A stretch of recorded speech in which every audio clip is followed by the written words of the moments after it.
Hey everyone, These Are My Friends. This is a podcast where I talk to friends and family about great musical moments in their lives, great songs, great bands, great concerts, anything like that.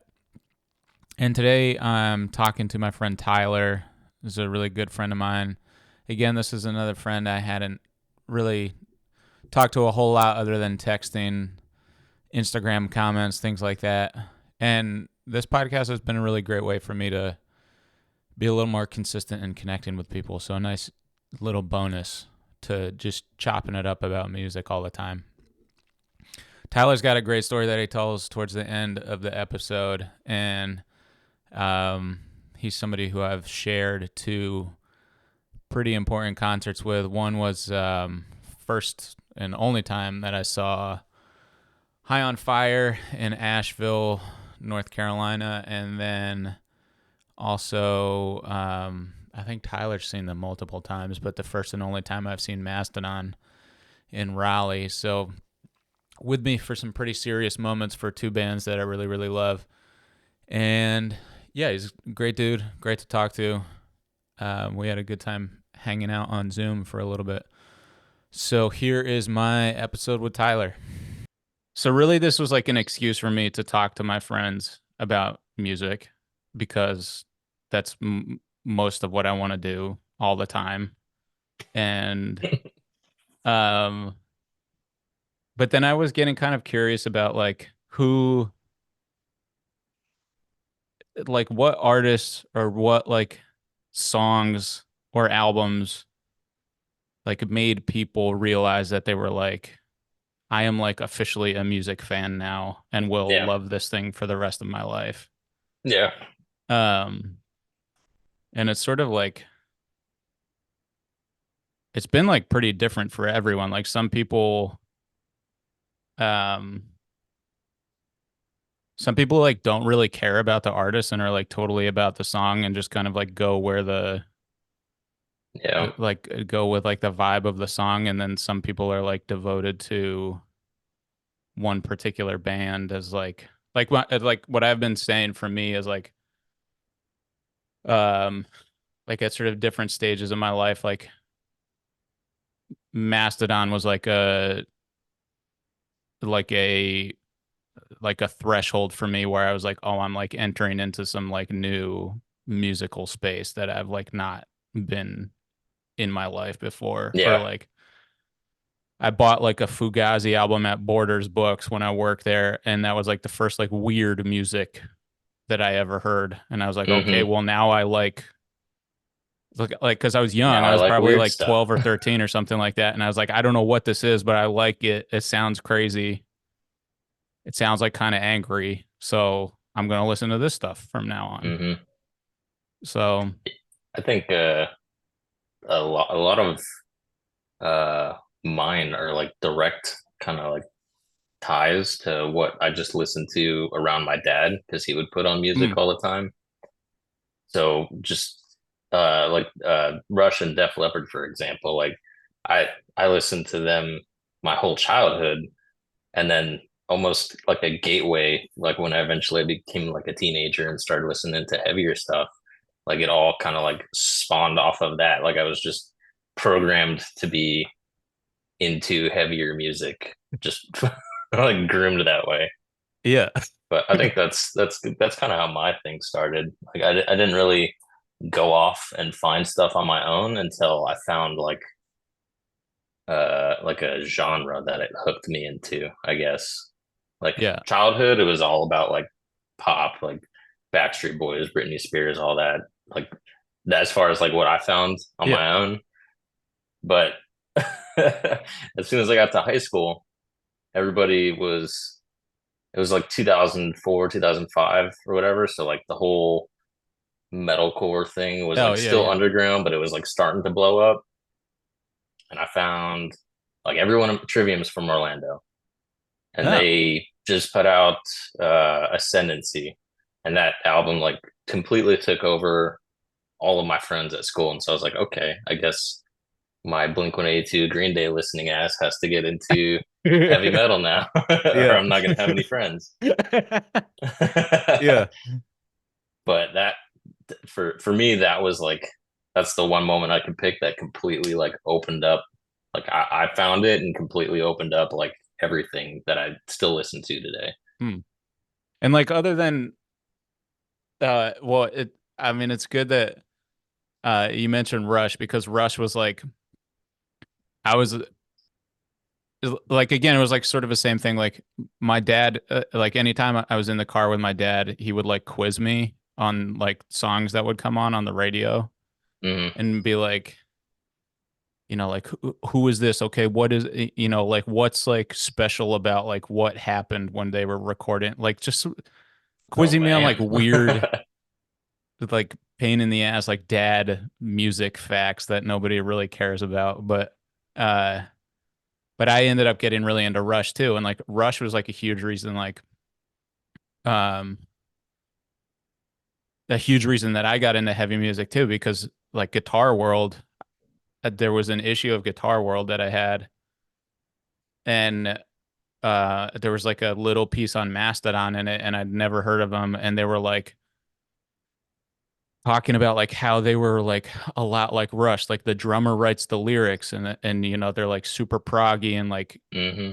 like really long, like like 11, 12 minute songs, and I was like, all right, well, sweet, uh, like all I want to listen to is Rush most of the time, so these guys must be awesome, but other than That's like interesting that's interesting that you mentioned Guitar World because I actually so it wasn't Guitar World but it was oh my God, what's the name? It was like a heavy metal magazine that came out. Revolver. Is that it? oh yeah, yeah, Revolver? yeah, yeah. Yeah, Revolver. So I picked up I had it at like Guitar Center or something. I think it had this was like again prime 2005 just impressionable Yeah. young metalhead and it had Trivium and it had Bullet for My Valentine on the cover. And I was like, "Oh, sick. I know who those bands are. Like I'm going to buy that." And then in there they used to have like all sorts of small little advertisements for bands Yeah. like just scattered throughout the whole thing. And I remember I spent like hours like just researching every band that was in that magazine just seeing if I could find like the next cool thing that my friends would like that became like the cool thing to do is come to school with a band that no one had ever heard of and see if anyone liked it or whatever. Yeah. So like when Trivium broke for you, other than like wanting to keep your friends and realizing that like I had, which is like totally legit when we're that age, which is just like, Oh yeah, just an I like idiot these 14 people, year so I old. need to keep like, whatever like cultural stuff they're interested in. Like I obviously need to like keep track of that. So, Yeah, it was you, like, well, so everyone's liking it, so something's probably wrong with me. I have bad taste if I don't like it. well, that was like the group of friends that I hung out with in high school. We would like there's one guy's house that was pretty close to high school where we would go like after school on Friday and like usually stay there until like Saturday or maybe Sunday. And that's like the first place I found out about Kill Switch Engage because like this guy had an older brother, like the older brother thing where like it's either like a dad or like an older brother or like an older sibling or something. Um, and then we would just like watch. And I was like, I guess I was like into heavy music by then, but that like totally hit the spot for me because there was like, because I'm like a total sap too. So there was like clean singing that was like Hmm. really emotionally intense and stuff. And I was like, what? This stuff is crazy. Like, what? And we would just watch Kill Switch Engage videos like all night and then like play Halo or something like that. Um, Good old days. yeah, which was like the most fun. But like, was there something within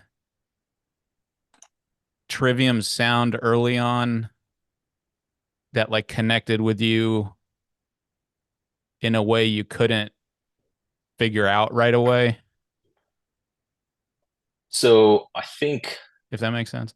Yeah. I'm just trying to like rack the answer in my head. I think for the longest time, like growing up or whatever, every like song or every piece of music that I listened to, it was always about like love, right? Like either trying to get a girl or the girl left. There's something with that. I remember asking like my parents would be like, "Why is every like song about love? Like what? Why is that?" And they didn't really Yeah. have an answer. But um, when I listen to I'm not a big like lyrics guy at Same. all. Same. I'm much more instrumentation, Yep. specifically guitar, which initially is what like kind of opened the door for me to like get into Trivium and other heavy music was that it was just so guitar focused for the most part. Hmm. Um, but yeah, I think it was cool that because I don't know, being a kid at that point, like I didn't understand that I didn't care about lyrics yet, so I would read the lyrics and none of them like there's some I think emotion like love songs in there or whatever, but for the most part, it's just about metal stuff. Like, Yeah. and I thought that was so cool that this was cool music that I liked and that had nothing to do with relationships or girls or, anything sappy like that. It was just in your face. This is a metal song. Like, Yeah. Gunshot to the Head of Trepidation is not about love at all. And I was totally down with that. Yeah. Yeah. I think I've said before that I'm like getting I'm get there are certain songs where I'm like interested in lyrics more than others, but still I'm like singers could just sing gibberish, and as long as it like sounded cool or like Yep. fit with like the sound of the song, I would be totally fine with that. And like, like totally arguably like some death metal stuff I listen to, like the lyrics, unless you're reading the lyric sheet while you're listening to the song, you can't even figure out what the lyrics are anyway, so it doesn't Right. matter. It's just, it just sounds sweet.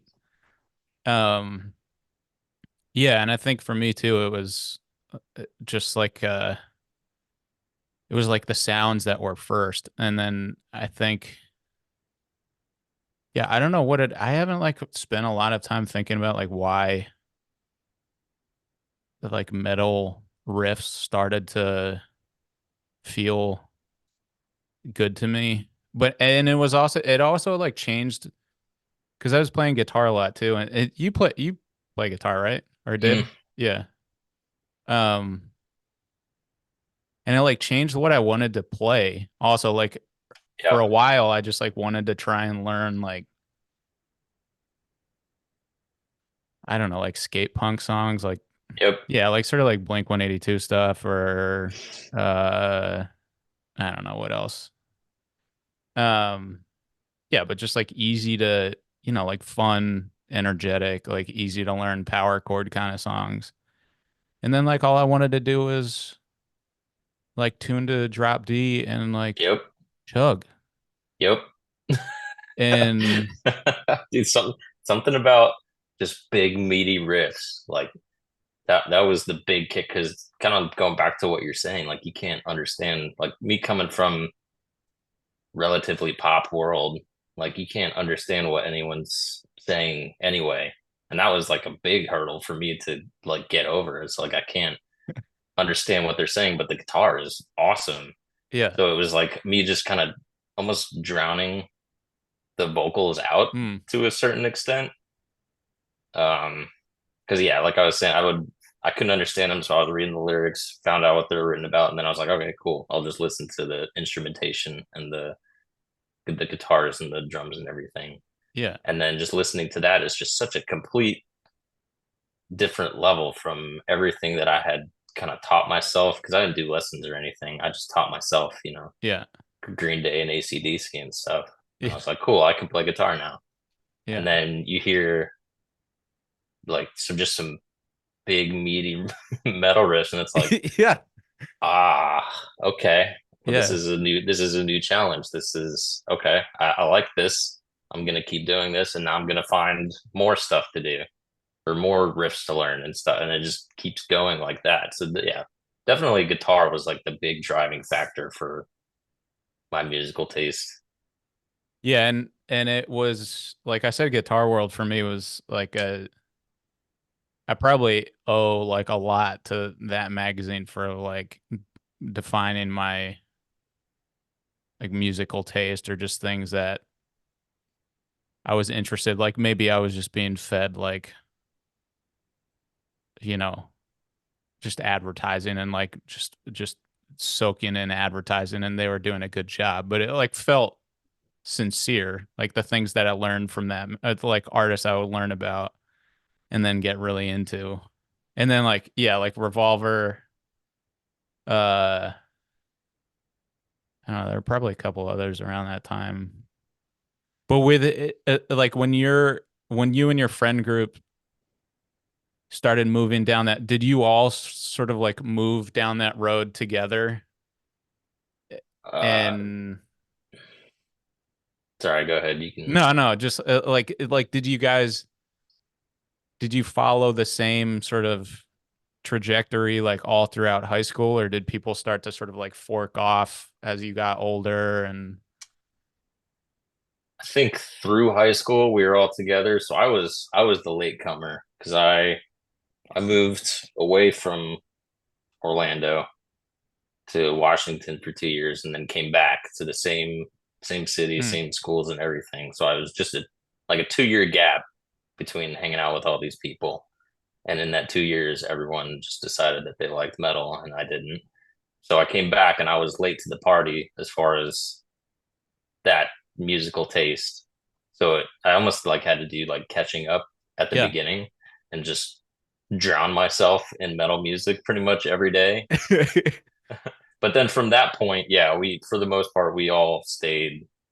I mean, even beyond high school, like through college or whatever. I most of that group that I like grew up with, I don't talk to regularly anymore. Yeah. We kind of just drifted apart or whatever. But um, I'll still like reach out every now and then. But yeah, musically wise, I'm not sure what they're into. But it was probably a good like 10 years that we were all just diehard metal fans together. Yeah. And did you start going to shows around that time too? Or Yeah, yeah. yeah, in high school. And I gotta think like I imagine Florida was pretty good for like live shows Oh yeah. then. So it was well, so first ever concert was Kenny Chesney. Nice. And Rascal Flatts, dude, it was sick. Wow. Um, and then Icons. my first yeah, I know my first real show was at the House of Blues down here. It used to be downtown Disney. Now it's Disney Springs. It's yeah, it's a whole huge thing now. But I think House of Blues is still down there. I haven't been there in a while, but it's an awesome venue and it's huge. And that's like if a band was coming to Orlando, that's where they played that. Yeah. Or there was some kind of tiny place downtown. I don't even remember the name of it. I've only been there a handful of times, but yeah, the House of Blues. Went to see hmm, Trivium was the headliner. That was my first like real show. And then they had Protest the Hero. Oh, man. And then some band, it was like a power metal band, like a Hmm. new power metal band. It started with a C. I can't remember the name of it, but yeah, that was my first real big boy show. Yeah. Um, w one thing that I was curious about, and I was thinking, like leading up to talking with you. So you remember that show in Nashville that we went to with like High on Fire Hell yeah. and It was High on uh, Fire and Ex Mortis. yeah, yeah. All right. So Yeah. yeah, and Obituary, and I And remember texting you yeah. one time. I was like, I feel so stupid for like being like my back hurts. I need to go lie down, and then like Obituary is playing. And like I've only loved Obituary more after that show, and I'm just like chronically feeling so stupid for missing for, seeing them. for leaving. Yeah. Oh man. Um, But We were in the same zip code. That's cool. That means something, right? yeah, right. Well, I mean, we were just like on the balcony. Like I could have just like sat against the wall, you know. Yeah, I, we could have just sat and listened, but yeah, but I I was don't know. just I feeling remember like being pretty tired because we were just kind of standing there the whole time. yeah, I know. It It was was, like all day too, yeah. basically.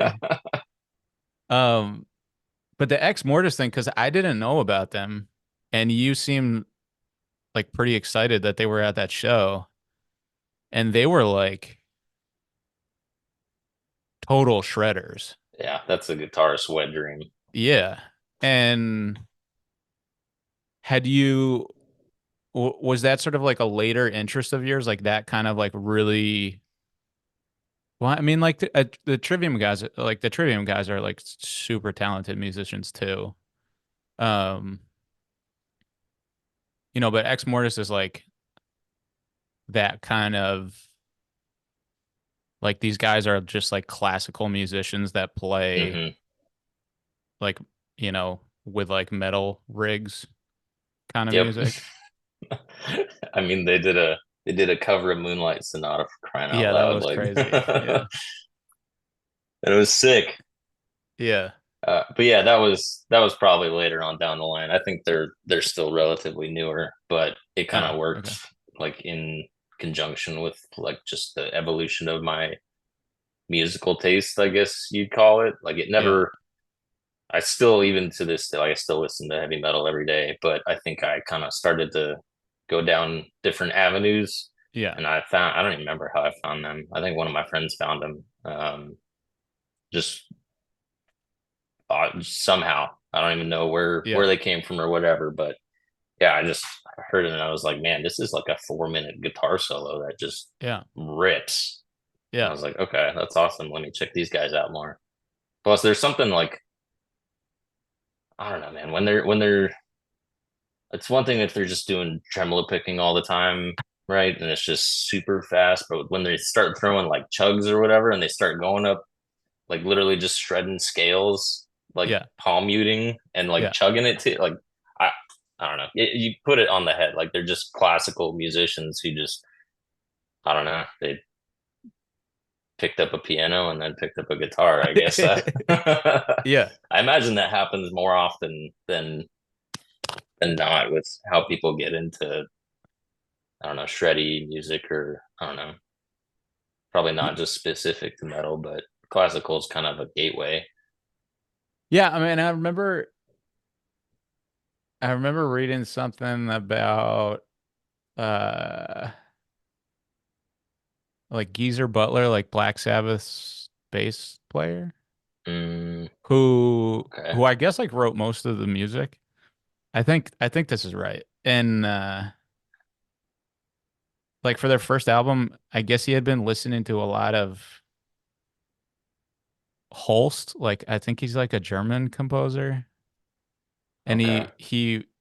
um he did this piece called The Planets, and there's like it's like a composition for like each planet in the solar system or something. And then I think Geezer Butler like used the like classical piece Mars to like create like Black Sabbath by Black Sabbath on Black Sabbath. And like there's some classical stuff that I hear now that is like maybe not like instrumentally heavy, but certainly like sonically like some of the heaviest music that exists. And so Yeah. it kind of makes sense that, like a kid who like picks up a guitar and becomes like super talented at it would be like, oh, like let me just play like the Beethoven stuff that I was learning in my music class and just like crank the distortion on it. Throw some gain on it. Yeah. And it'll probably sound super rad. And it did it. Yeah, and it Yeah. probably does. Yeah. Yeah, Yeah. I think classical music and heavy metal kind of go hand in hand to an extent. Yeah. And it's also just like talking about lyrics earlier too. There's some like some of the black metal stuff that I listen to, which like totally has absurd lyrics sometimes. But I'm okay with it because it's just like I'm just here for the like goofballness of that stuff Hmm. where Here for the corpse paint. yeah, yeah, I'm totally here for the corpse paint, the like long hair in front of your face, like taking black and white photos and stuff like that, like I'm yeah, totally here for the vibe of it. Um but you read like some of those lyrics and they're just like, man, these are just like kids like running around in the woods, like imagining, like mythical beasts and stuff like that. Hell yeah. Hell yeah, man. And like and yeah, I mean, cool. It's like nice to listen to love songs every once in a while, but like it's also pretty sick to like be a grown ass adult and like listen to, stuff that makes you Yeah. feel like you're in Lord of the Rings. Chasing Fenrir across the Yeah. across the frozen plains. Yeah. Yeah. It's awesome, man. Yeah. Yeah. Um, I don't know. That classical piece that's like it's a concept album about all the planets. That's so metal. Like, oh that's yeah. so sick. Yeah, I know. Yeah, and yeah, I mean, I was like the Moonlight Sonata thing was great too because I don't know if I told you this like when we went to that show, but I was like a super moody high schooler and in like music class and stuff like that. So I made a burned CD of Moonlight Sonata like over and over again for like 12 tracks or something like that. So it's just one CD that would play it nonstop. That's burned in your head now. Yeah. Yeah. Um, so are you like the kind of person? Oh, also by the way, like this was before I think we ever like really knew each other well at all, but I was like walking through the dungeon one time and I had my Neurosis hoodie on and you were like with some people like hanging out and you're like, "Whoa, Yeah, I remember Neurosis." that. And I was like, "Oh shit." Because I was like a real like smart ass about music at that time and I would like wear like let me wear my Neurosis hoodie to the company and like see if anybody notices it and then I'll be like, "Oh, cool, you you Hey, know." nobody listens to you don't Yeah. even know Neurosis. Yeah. Yeah, and then Yeah, I and then I remember was like, that. "Oh, all right. Well, who the fuck is this guy?" I remember that. I was still like brand new to the company too at that point. And I just saw, Oh, I didn't really? even Oh. know who you were. No, I think I'd been there for like 3 months, Oh, maybe. wow. Damn. We were in different platoons and everything, and I was Yeah. just getting my balls stomped in every day for like 3 months. And then yeah, he showed up with that Neurosis head, and I was like, oh, it was like a beacon. Like I was like, Yeah. human. I see. I know that. Yeah. And I think and you're like, oh, you know Neurosis? And I was like, Roger.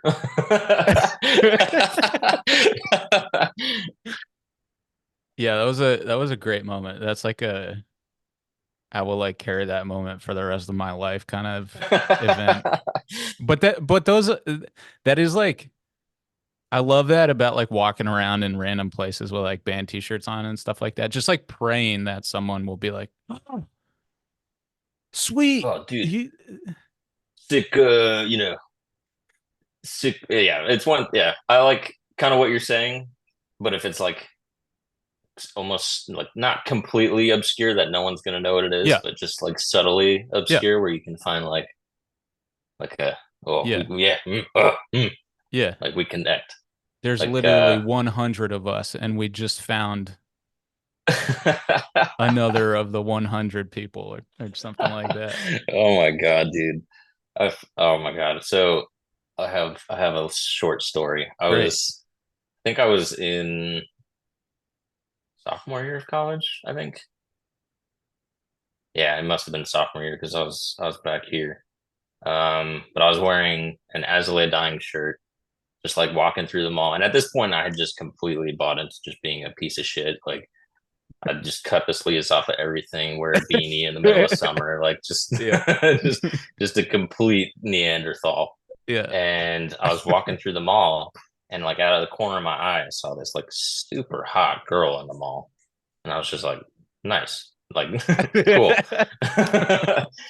And then I just kept walking through the food court or whatever, and I just like kept noticing her. She like turned right, noticed me. Meanwhile, I'm just walking straight, not paying her any attention, but I keep seeing her out of the corner of my eye, and she's getting closer and closer, and I'm like, oh fuck, like hot chick approaching. What do we do? And she like looked like a like normal, put together, like college girl, like Yeah. just normal, wasn't wearing any band tee, nothing to indicate that she was into anything. Yeah. And she came up, she finally like tapped me on the shoulder because I was just gonna keep walking. She tapped me on the shoulder and she was like, hey, it's like, hello. Where she's like, where I like that shirt. Where did you get it? And I told her I was like, online. This website, I don't even remember, Rockabilia, Rock Oh, yeah, yeah. something. Yeah. There's like this big t-shirt emporium Hmm. website. She was like, oh, okay, cool, thanks. And walked off. That's it. And my dumbass just let her walk off Yeah. without saying a word. No, oh, so you like Gaslight Dying too? That's cool. We should talk about that. Nothing. Just drop the ball completely. Yeah. Yeah. I mean, I don't, there's probably thousands of people who are like, yep, I don't blame you at all.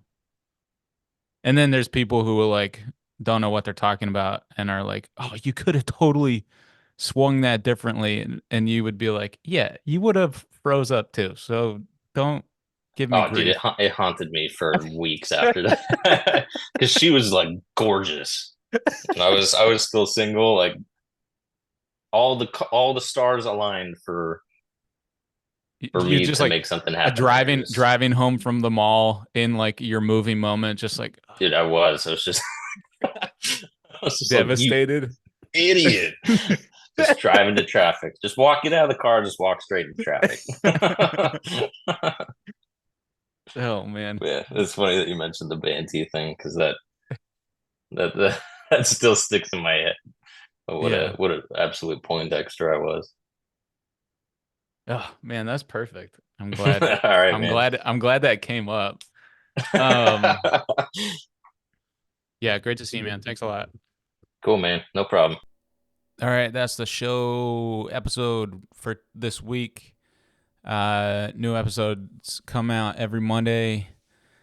If you're interested in anything else that I got going on, you can read the original music writing newsletter that started it all. That's at buttondown.email/here to listen. And then you can listen to the radio show on WVEW Community Radio here in Brattleboro, Vermont.